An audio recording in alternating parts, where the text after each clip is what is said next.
Hello and welcome to this spiritual breakdown of Mr. Morale and the Big Steppers. I've heard a lot of reviewers say that this album is not really a linear story, but I actually do think it's the linear story, but not the one that they're looking for. It's a linear spiritual story, which of course will have ups and downs to it. And I think if we closely examine each song, we can see where each song actually does rely on, feed into, and inspire those before and in front of it. So without further ado, let's get into it. As Mr. Morale and the Big Steppers begins, we have United in Grief. This song brings to mind the Buddha, who famously said that life is suffering. We are born into a world that is bound to displease us in one way or another. We try to hold on to the good things, but we lose everything eventually. Kendrick initially says that he grieves different. At this point, he is egoically saying that his suffering is special. I think a lot of us, we often think our problems are different from others. Like, yeah, they don't have any reason to suffer, but I do. But actually, later though, he says that everybody grieves different in another voice in his mind. I think this is a humbler voice that realizes that everyone suffers and that this is a universal human experience. N95 is the beginning of the investigation of this spiritual problem. What is the root of the issue? Kendrick proclaims that he is done with taking things personally. That's egoically, and he's done with the black and white, the wrong and right.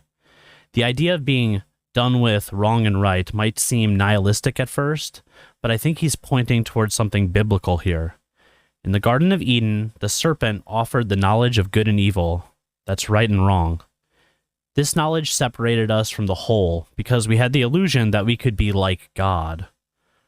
Our ability to make our own choices as separate entities from God is what created the ego. The ego separates the world into duality. This is the black and white.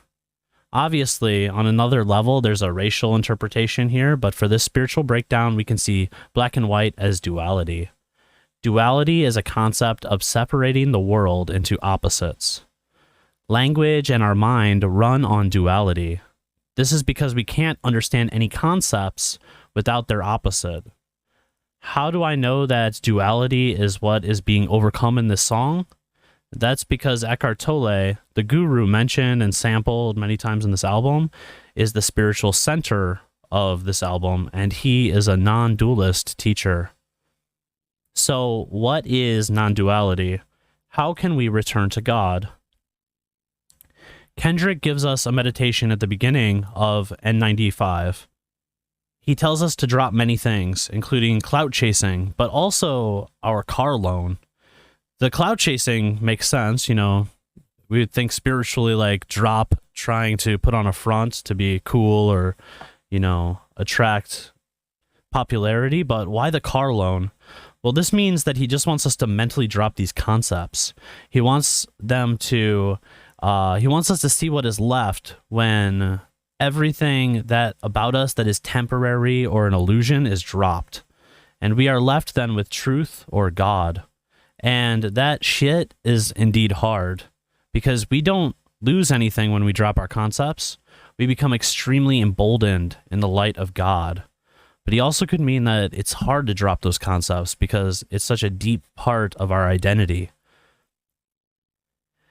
Just these pointers he's made in N95 would be enough to reconnect with God. He's shown you the problem and the solution. The problem is the ego, duality. The solution is to drop the ego and return to our natural position, which is non-duality. But life is more complicated than that. So Kendrick goes on to track 3, Worldwide Steppers. Worldwide Steppers begins with us being introduced to a guru, who Kendrick is being told to turn to when he's lost on the path. And on the spiritual path, most people have a guru. I found Eckhart Tolle's book, The Power of Now, in 2005, and I had a temporarily enlightenment that lasted about 3 days. Then that started my journey on the spiritual path and has taken me where I am now. It seems that Kendrick's guru is also Tolle. He speaks in this song about teleporting out of his own body. In Mother I Sober, we hear Tolle talking about the pain body. So my interpretation of this is that he uses meditation to escape the grip of his pain body. And the pain body is the triggered mood that we get in with others when we seem to act like we aren't ourselves. It's when you see yourself in third person, angrily screaming at a loved one, and you don't even know how to stop the momentum of your own anger. Like you might even be afraid of your own anger. That's the pain body. Track 3 is a song about relapsing into ego. The starved self, the personal self or the ego, needs to feed to survive. And that's what Eckhart Tolle says. And this includes sometimes blowing itself up into a pain body. And this is a kind of like triggered attack, which might last hours or days or even years. And if you've ever blown up at someone over a small thing or been depressed for a few days for no reason, and then it subsides, that's the pain body feeding, according to Eckhart Tolle. He says, I asked God to speak through me. That's what you're hearing now, the voice of yours truly. Free from the ego, Kendrick now admits that his solution to writer's block that he was talking about earlier in this song was to let the Father speak through him. This is similar to Jesus saying, the Father and I are one. That's John 10:30. I should mention here that in Tolle's eyes, Jesus was a mystic. This is a normal human who is in touch with his I am God energy and has thus transcended the human ego. Eckhart sees Jesus as an early prototype, like the first flower that ever grew on Earth when the environment was not quite ready for them and died out quickly. Tolle mentions this in A New Earth, a book that Kendrick references in Rich Spirit later on.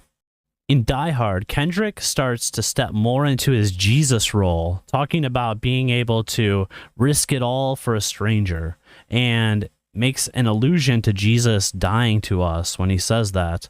So he hopes that you can see the God in him. He asks that you don't throw stones, and this is another biblical allusion to Jesus telling the crowd that only those without sin should cast the first stone and judge a sinner. This is John 8:7. In Father Time, we see Kendrick coming to grips with another trial on the spiritual path. He says, my life is a plot twisted from all directions. He realizes that his life is so entangled with others that his life is like a plot in a movie. He has no control over where it's going.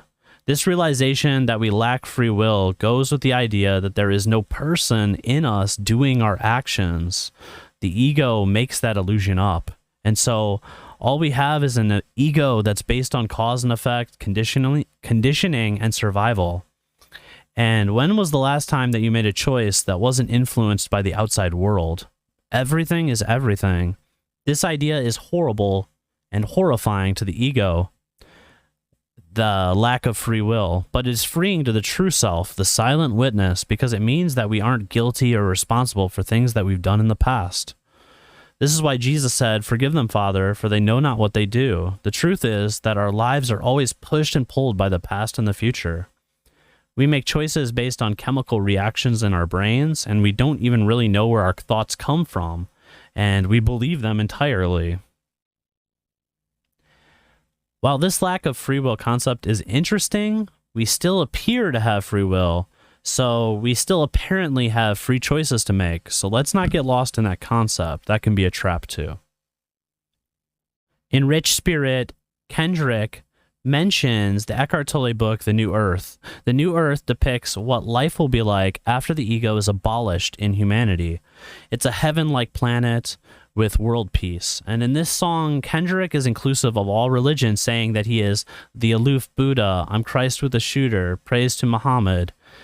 In the New Earth, all religions will be seen as pointing to the same truths. We Cry Together shows an awakening of the pain body.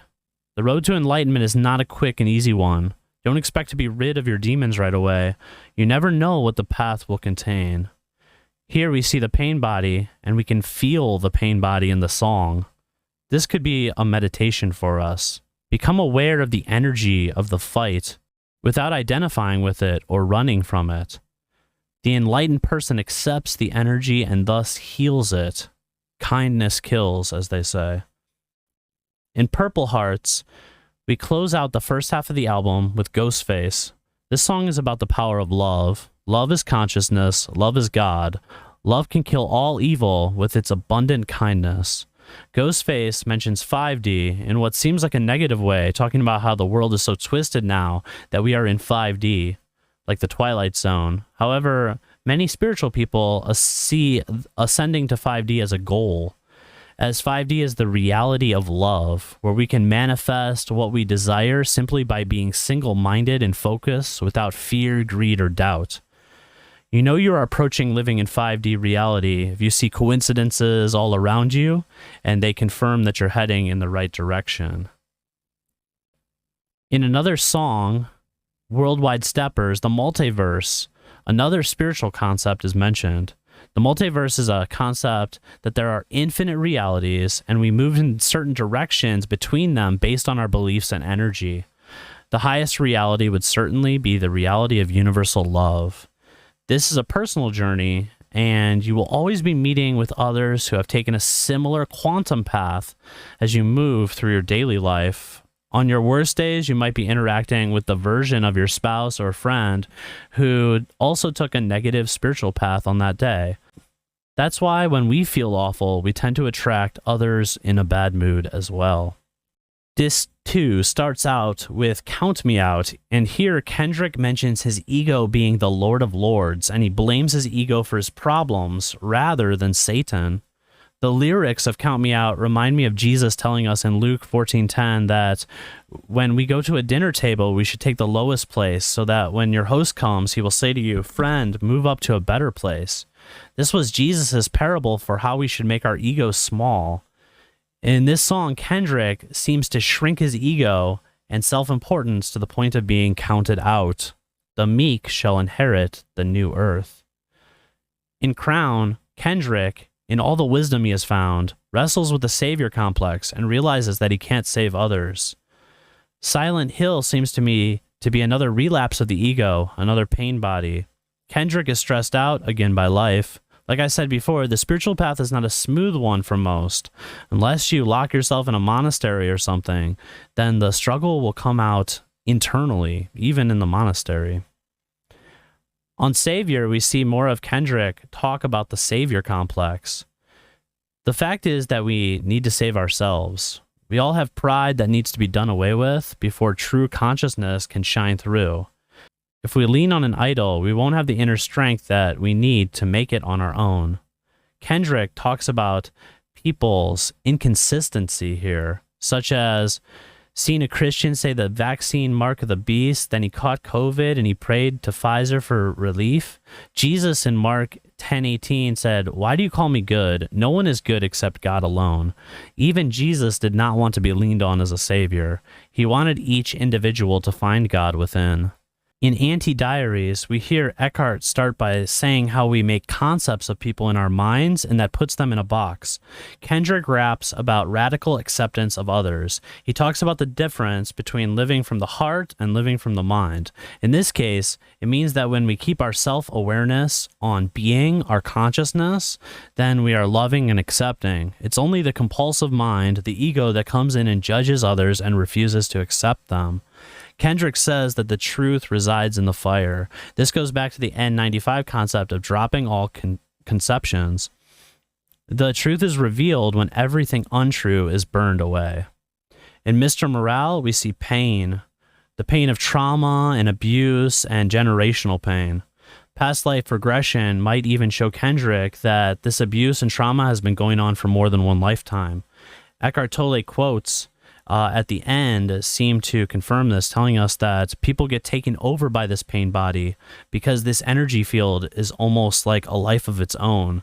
It needs to periodically feed on more unhappiness.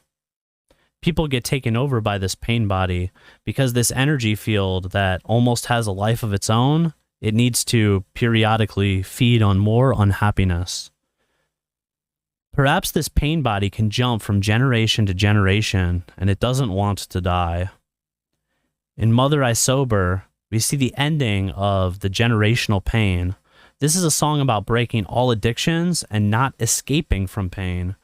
We transmute pain into love not by avoiding it, but by witnessing it and dissolving it and turning it into fuel for love. Kendrick sets free all abusers at the end, letting them know that the opportunity for redemption is there for them as well. Mother I Sober was so beautiful, but my biggest chills come on Mirror when we hear Kendrick proclaim that he can't save you, he can only save himself. He can only show us the truth within. Like Jesus said, the kingdom of heaven is within.